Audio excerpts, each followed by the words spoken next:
உச்சநீதிமன்றம் உத்தரவிட்டதை தொடர்ந்து கர்நாடகா காவிரியில் தண்ணீரை திறந்துவிட்டது. இதற்கு எதிர்ப்பு தெரிவித்த கன்னட அமைப்புகள் போராட்டத்தில் குதித்தனர். ஒரு வாரத்திற்கு பின் நேற்று முன்தினம் தமிழக பேருந்துகள் வழக்கம் போல் இயக்கப்பட்டன. இந்நிலையில் பெங்களூருவில் விதான் சௌதாவை முற்றுகையிட்ட வாட்டாள் நாகராஜ் தலைமையிலான கன்னட அமைப்பினர் கைது செய்யப்பட்டனர்.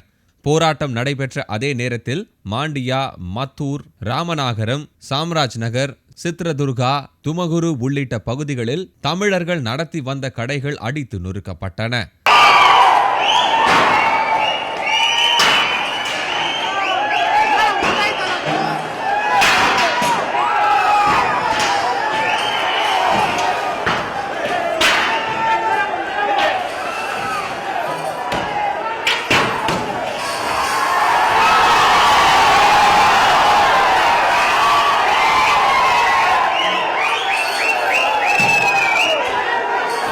தமிழக பதிவெண் கொண்ட வாகனங்கள் மீது தாக்குதல் நடத்தப்பட்டது.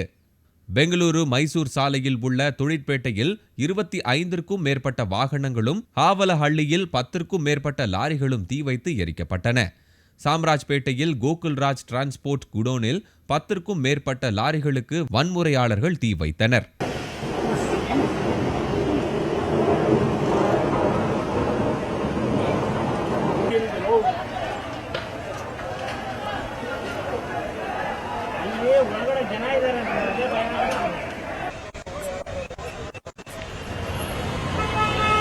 ಏನು ಅನ್ನೋದನ್ನ ತೋರಿಸಲಾಗ್ತಿದೆ.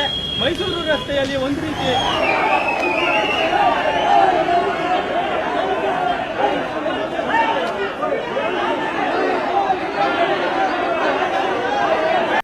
KPN நிறுவனத்திற்கு சொந்தமான 40க்கும் மேற்பட்ட பேருந்துகள் தீ வைத்து எரிக்கப்பட்டன.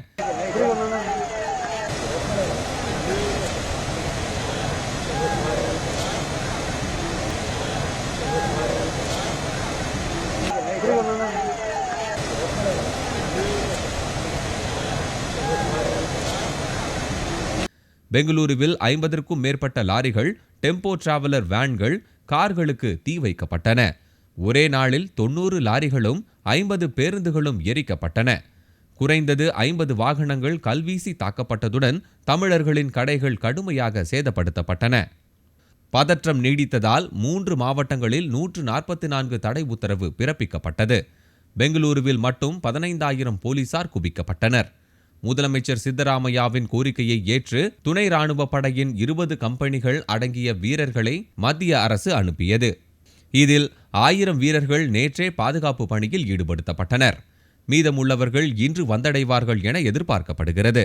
துணை ராணுவ படை வீரர்கள் வந்ததும் பெங்களூருவில் 16 காவல் நிலையங்களுக்குட்பட்ட பகுதிகளில் ஊரடங்கு அமல்படுத்தப்பட்டுள்ளது. வன்முறையாளர்களை கண்டதும் சுட உத்தரவிடப்பட்டுள்ளது. இதனிடையே ராஜகோபால் நகர் பகுதியில் அரசு பேருந்துக்கு தீ வைக்க முயன்றவர்களை போலீசார் கண்ணீர் புகை குண்டுகளை பயன்படுத்தி கட்டுப்படுத்த முயன்றனர். தொடர்ந்து துப்பாக்கியால் சுட்டதில் ஒருவர் உயிரிழந்தார். 2 பேர் படுகாயமடைந்த நிலையில் சிகிச்சை பெற்று வருகின்றனர்.